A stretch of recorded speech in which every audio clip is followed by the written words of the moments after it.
हाल ही में wild life protection act के तहत जो रीसस मकाक मंकीज़ को पिछले 50 सालों से सुरक्षा प्रदान हुई थी वो हटा दी गई है।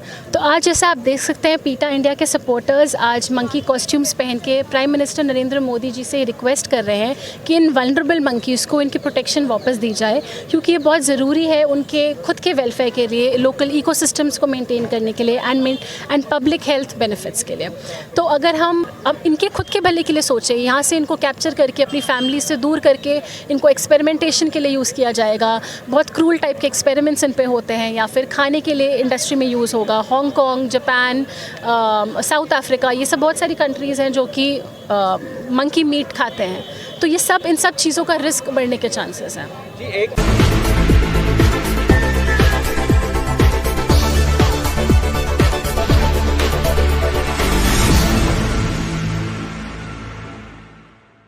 नमस्कार, नवजागरण लाइव में आपका स्वागत है। अभी हम यहाँ जंतर मंतर पे हैं और यहाँ पे पीटा इंडिया और कई और संगठनों, फियापो और संगठनों के साथ यहाँ पे वन्य जीव संरक्षण के लिए एक प्रदर्शन चल रहा है।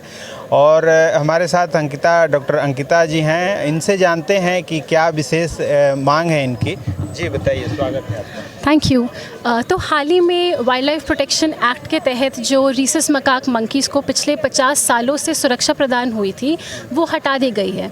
तो आज जैसा आप देख सकते हैं पीटा इंडिया के सपोर्टर्स आज मंकी कॉस्ट्यूम्स पहन के प्राइम मिनिस्टर नरेंद्र मोदी जी से रिक्वेस्ट कर रहे हैं कि इन वल्नरेबल मंकीज़ को इनकी प्रोटेक्शन वापस दी जाए, क्योंकि ये बहुत ज़रूरी है उनके खुद के वेलफेयर के लिए, लोकल इकोसिस्टम्स को मेंटेन करने के लिए एंड पब्लिक हेल्थ बेनिफिट्स के लिए। तो अगर हम रिसर्चर्स की बात माने, 1960s एंड 70s में जब इन जानवरों के पास प्रोटेक्शन स्टेटस था तब भी इनकी पॉपुलेशन में 90% का डिक्लाइन आ गया था, और अब ये प्रोटेक्शन हटने से और ज़्यादा खतरा बढ़ गया है कि ये कैप्चर होके सीधे एक्सपोर्ट होंगे, चाहे एक्सपेरिमेंटेशन के लिए, चाहे पेट ट्रेड के लिए, चाहे फूड इंडस्ट्री के लिए, या अलग तरीके अब्यूज़ के लिए। तो हम मीडिया के थ्रू ये पूरी पब्लिक से गुजारिश करना चाहते हैं कि प्लीज़ आप पीटा इंडिया के वेबसाइट पे जाइए और हमारे एक्शन अलर्ट को साइन अप करिए। उससे आप भी गवर्नमेंट को रिक्वेस्ट कर सकते हैं कि इन वल्नरेबल मंकीज़ को उनकी प्रोटेक्शन वापस दी जाए।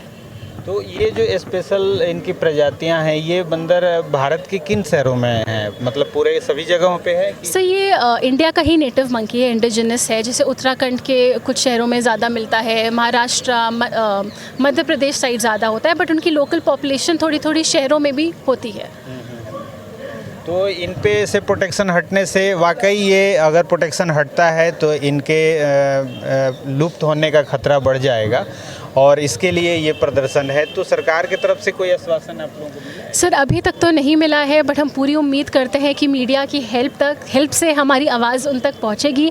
हमने नरेंद्र मोदी जी और श्री भूपेंद्र यादव जी जो मिनिस्टर ऑफ एनवायरनमेंट हैं उनको भी पत्र लिखे हैं, बट हम आज पूरी कोशिश में लगे हैं कि हमारी आवाज़, इतने सपोर्टर्स की आवाज़ उन तक पहुँचे और वो इन इंडियन मंकीज़ को उनकी प्रोटेक्शन स्टेटस वापस करें।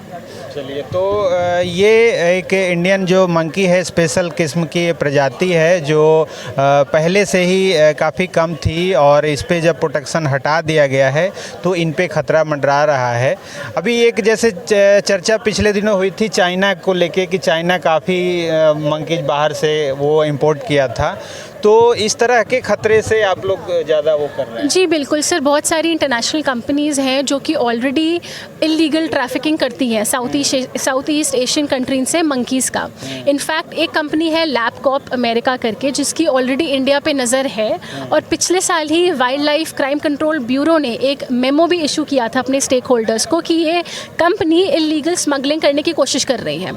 तो तब उन पे प्रोटेक्शन था। अब प्रोटेक्शन हटने के बाद हमें पता है कि खतरा सर पे मंडरा रहा है, क्योंकि ऐसे ही जो फॉरेन एक्सपेरिमेंटर्स हैं जिनकी नज़र ऑलरेडी इंडिया के बंदरों पे है, अब ये प्रोटेक्शन स्टेटस हटने के बाद उनके लिए और परेशानी वाली बात हो जाएगी। ये कब हटाया गया है? सर ये दिसंबर 2022 में हटाया गया। ये रीजन क्या दिखाया गया उसमें? सर रीज़न तो हमें भी पता नहीं है, बट कोई भी रीज़न जस्टिफाइड नहीं हो सकता है अगर ये हमारे इकोसिस्टम का इतना इम्पोर्टेंट पार्ट है।